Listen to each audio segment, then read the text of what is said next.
Hello there! Thank you very much for joining us today in this Azure Portal how-to video.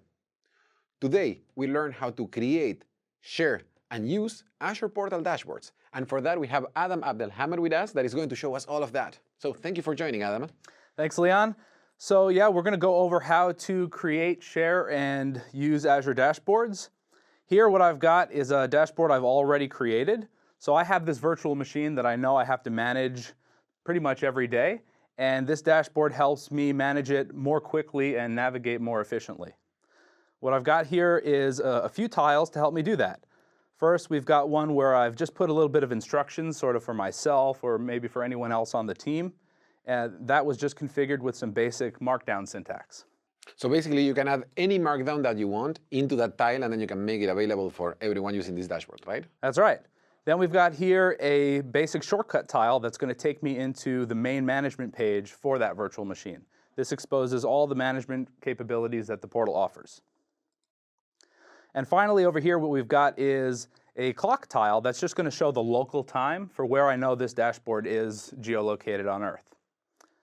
Below that, we've got some monitoring metrics, which are sort of the key metrics for this virtual machine, things like CPU, network, and disk.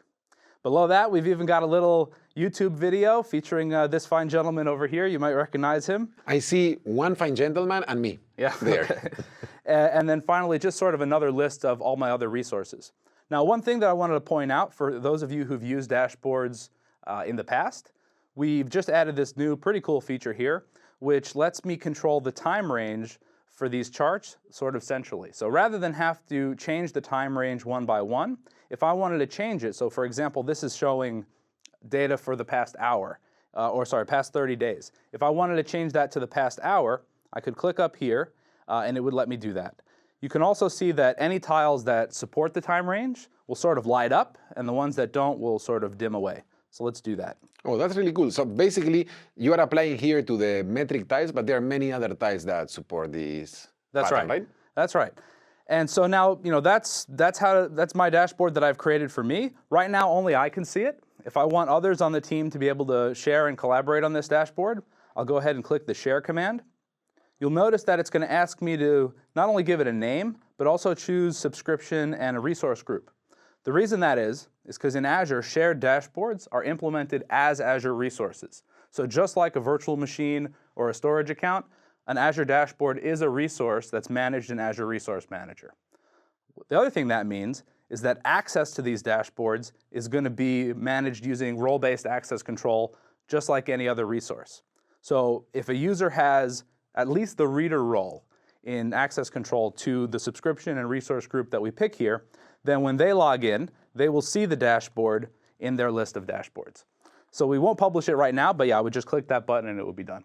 And that's really cool because basically we are using the same rules that people know and love to share their resources in Azure to share dashboards, right? That's right. And in addition to just RBAC managing access to the dashboard itself, we've got sort of fine-grained control on the tiles. So let's say you had a dashboard that has tiles from lots of different resources, and I give you access to the dashboard, but you only have access to a few of those resources.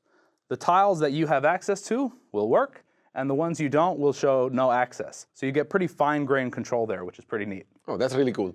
So basically, even if you share a dashboard and you are concerned about access to the information, we got you there because the fact that we have role-based access control that is threaded through the entire system is helping us in this case, right? Absolutely. So that's a dashboard that we've already created. Now you know how to share it. Let's just quickly show how I would create a new dashboard. Perfect. So I'll click New Dashboard here. That's going to put me into this sort of blank canvas, and it's going to reveal the tile gallery. Now the tile gallery has a bunch of the tiles that we were just using. So for example, here's the video tile. I could just sort of paste in a Channel 9 link there, or a YouTube link, or any MP4 file that's sort of doesn't require any authentication will work there. We've got the Markdown tile here that we showed as well, and many others. So it's going to reveal the Markdown editor there. And basically, you can search there, right? I see that there's a long list, but you can filter and... That's right, yeah, so I could have gone like this. Perfect. There we go. Now you got it. I can give it a custom name, so we'll call this Leon's dashboard. And when I'm happy with how it looks, I can just hit Done Customizing. And I'll close that too. In addition to the tile gallery, there are other ways to get tiles on the dashboard as well. So let me just go here and use search. You can see that my recent VM that we were just looking at is right there. So I'll click on that. Many of the pages in the portal will offer a pin command, and that's going to just basically pin a shortcut to this page to the current dashboard. And when I scroll down, you'll see that sometimes inline in the pages in the dashboard as well, or in the portal as well, we'll have inline pin commands. And this is where we got those monitoring metrics before. So I'll just click around there. We go back to our dashboard, and you see I've got all those tiles. I can go back into edit, and I can arrange them and make them look nice and kind of optimize them for my resolution. And that's sort of it. How do you make them smaller or larger if you want that? Well, I can simply drag the tiles. Some tiles only support fixed sizes. Others can be dragged to any size. And then, yeah, just drag and drop, and that's it. You can even, when you're all done, so I'll go back to the one we started with, which kind of already looks nice. If I want, I could even put this up on a projector, put it into full screen mode, and sort of leave it there for the team to look at all day. That's very cool, Adam. That's awesome. So that's pretty much it.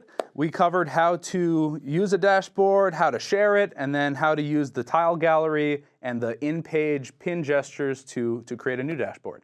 Thank you, Adam. And thank you very much for watching this video. Please try Azure Dashboards and let us know what you think. Leave us a comment in the YouTube video or follow us on Twitter. Thank you very much and see you in the next video.